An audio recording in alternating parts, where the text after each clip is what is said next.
Hello, beautiful souls. Welcome to the Art of the Oracle. So here we are. Wow, we are already in the last week of April. I don't know where the time went. So I tapped into my highest wisdom, and what I heard was slow down, that everything is really, really fast right now. And there's something to be said about momentum, but there's also something to be said. We knew that the fire horse energy was going to be a fast energy. There was going to be a lot of fire signs that were coming into alignment, all helping things get kind of wild and speedy. And you can see that, but you could end up missing something very important. So whenever possible, whenever you're noticing yourself really like racing, you look down and you're speeding in your car, or you can't remember when you ate, or all these different things that are just keeping us not present in the moment. When you notice that, take a deep breath and then just say, I'm in the moment, or I'm present, or thank you for reminding me to be present, or something. And the more you do that, the more you can be in the moment. So you don't even have to say anything out loud. You don't have to say anything at all, but take a deep breath and honor that you've recognized that you're in a moment, because all these moments seem to be running in together. And what I heard is that there's something very important that we don't want to miss, that we just may not get all the information that we need or something. I don't know what's going on. Let's find out from the cards. I've grabbed Kali Oracle by Alana Fairchild. Then we have messages from your angels. We'll see if we need that. And I was really drawn to medicine cards today to get the wisdom of the animals. So we'll see if we need the angels. I kind of feel like we do need the angels just because everything's going so fast, but I realize that my readings have gotten pretty long. So let's see what we have. This is a beautiful card. So although you may be in circumstances that you would prefer not to be in at this time, you are actually in a position of unrealized spiritual power. You will gain benefit from what is transpiring. When the relevant learning and personal growth have been acknowledged and integrated, these circumstances will give way to a more favorable situation. So when the relevant learning and personal growth have been acknowledged and integrated, the circumstances will give way to a more favorable situation. So that's interesting, right? You will gain benefit from what is transpiring.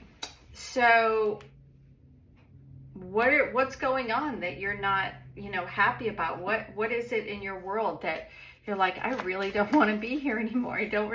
So there's something, and what that means is there's something in the situation, the place that you're in, the job that you're in, the family that you're in, the financial situation, the love relationship, whatever it is. There's something that is, there's porcupine. There's something in that it says you are actually in a position of unrealized spiritual power. I love that. And that there is some sort of growth that's happening. So there's power in knowledge and awareness of being able to see, like, how did I end up here? We've all done it. We've all been in situations where we're like, oh my gosh, not again. Like, it's coming back around again. Well, it's only coming back because we didn't get it the first time, right? And so there's something about this moment. So perhaps, take a breath again. We like to breathe and become, open to what's going on in the world. It's so easy I've done this, to just like your whole day and then realize, like, just like I started the reading with, where did April go? You can go a whole day and, it's the end and you have no idea. I can't recall, like I sleptwalked through this day because you weren't present, because you were just on autopilot. So yeah, so be aware, check in with your body, slow down whenever you can, remember to breathe, try to be in the moment as often as you can, and then ask, like, what am I supposed to be learning? What do I need to integrate from this situation? And now we have porcupine. Isn't this cute? Oh, I love porcupine. Yeah, so porcupine is one 2, which is 12, or combine them and you have 3. So there's a lot of information in all of that. The porcupine itself, let's go to that card, is all about innocence. So it says in the guidebook, if you were to observe a porcupine, you would immediately notice the quills. They're only used, though, when trust has been broken. Okay, that's interesting. So have you picked up some like spiky or angry or bitterness or something that stings, like a little, like a fast tongue because somebody's hurt you or some situation has hurt you? That could be what this first card is talking about, is that there is some relevant learning and personal growth that needs to be acknowledged and integrated. And what that also means is, you know, give yourself a pat on the back because you've gone through something and you've learned from that, but you haven't acknowledged it perhaps. And you need to do that because otherwise you could find yourself falling back into it. Acknowledge that you've learned what you needed to learn and then move forward. So porcupine is reminding us that sometimes we put a lot of like a barrier between us and other people because our innocence was disrupted by some like incident that really challenged who we were. And then we started thinking a little bit harshly about other people or about what that really means. So I'm going to read a little bit more from what it says. It says, through understanding the basic nature of this animal, you may come to understand your own need for trust and faith and for becoming like a child again. So, yeah. So was there something in your world that, you know, maybe you were very innocent about, and then you kind of beat yourself up over, you know, because we used to do that, right? If something happened to us and we felt like we should have known better, that's what we say, well, we should have known better. It doesn't matter. A circumstance comes to show us something. And, you know, telling us ourselves that, you know, we didn't do it right doesn't help. So this is about going back into the innocence, about, you know, showing or reminding yourself where you've been and what you've learned from whatever situation. This is really a reminder not to get caught up like in chaos and adult things, and not to let something that happened in the past put a barrier around you, and allow yourself to be a little innocent and playful and have fun. And forgive, right? Open your heart and bring some joy in and forgive perhaps yourself or somebody else or an event or something that may have changed your innocence a little bit. Okay, so I am going to go to these beautiful angel cards and ask what angel. I think it's that one, Isaiah. All right, it's a good time to give birth to new ideas and situations in your life. Okay. Isaiah says, I'm watching over you, guiding you, and protecting you during these changes. So I see what's happening here, right? So what it's saying is that you have this power within you because something has happened that has maybe changed the way your nature was. We're all about getting back to our nature right now. What was our true nature before that thing happened? We kind of gotten hardened, or a protective nature around us, or forgot to laugh a little bit, or didn't forgive somebody or ourselves or whatever, and we feel like we have to be on guard. All of these cards are saying that when you learn and you allow yourself to grow, which is forgiving, forgetting, getting beyond it, going back into your innocence, new things come, right? And it's okay. You can be childlike again.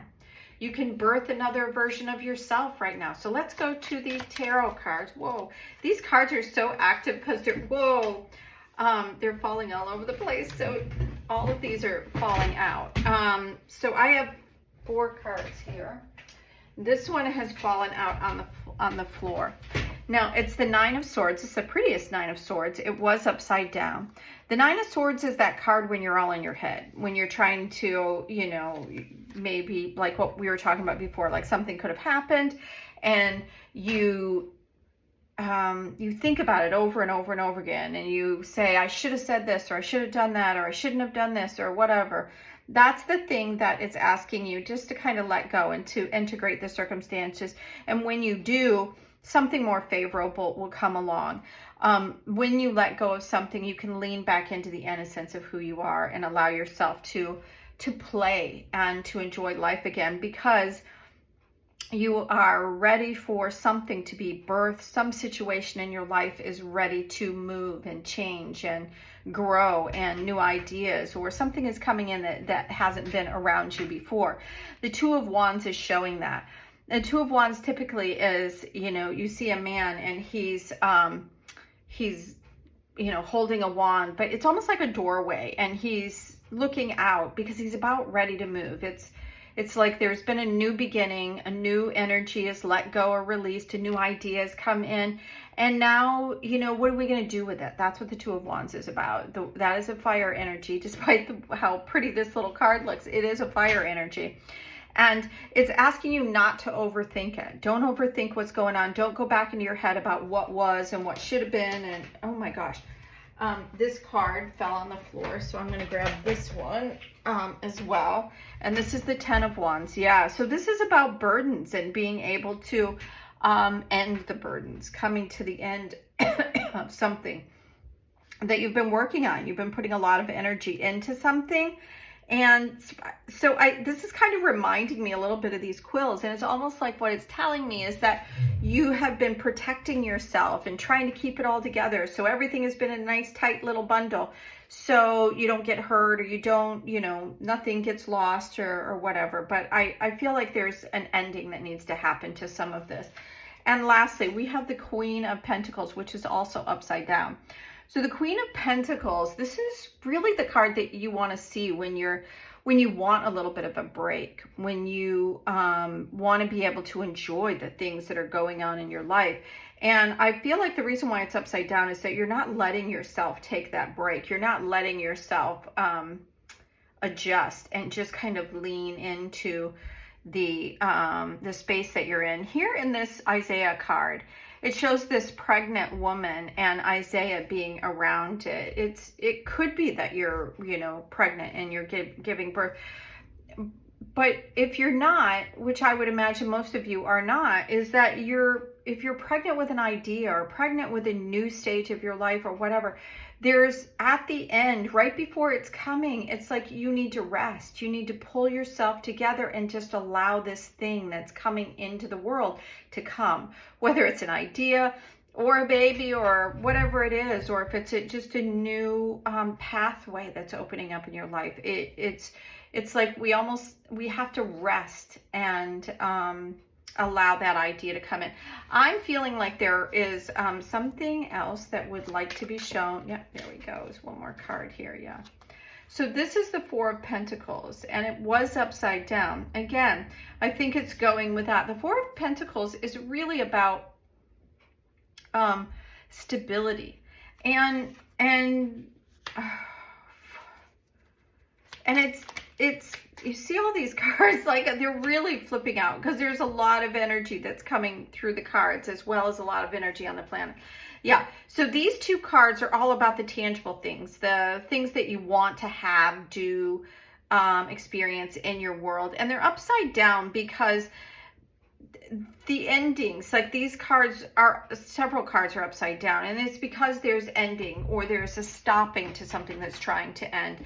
All of these are, like this is an ending of overthinking, and because it has this rose in it, I almost feel like it has something to do with heartbreak or loss or something like that. And so you've just kind of overthought it, but it's time to move on. It's time to allow yourself to let go a little bit, to nurture yourself a little bit, to give yourself some breath, some free time to be able to nurture, because great things are coming in.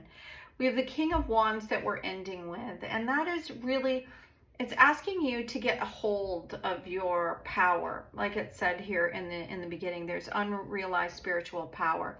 This is a very empowered card. So it's telling me that as you move out of April, I feel like this month has been a little wild and crazy. So as you're moving out of April, I think you're going to get a better handle on what has been going on perhaps in your world, and the loose ends or the things that you weren't quite sure of, or you got a little bit of information but not enough. I'm feeling like at the end here that all this energy is going to come together, and you're going to realize like some of the things, why you did them, where you were going, what they meant, and it's all going to come together in a beautiful way, in an integrated way, to allow for this favorable situation to be birthed here in your world. So thank you so much for joining me here at the channel. If you are interested in a private reading, reach out to my email link, which you can find in the description box. Until tomorrow, have an amazing day. Bye now.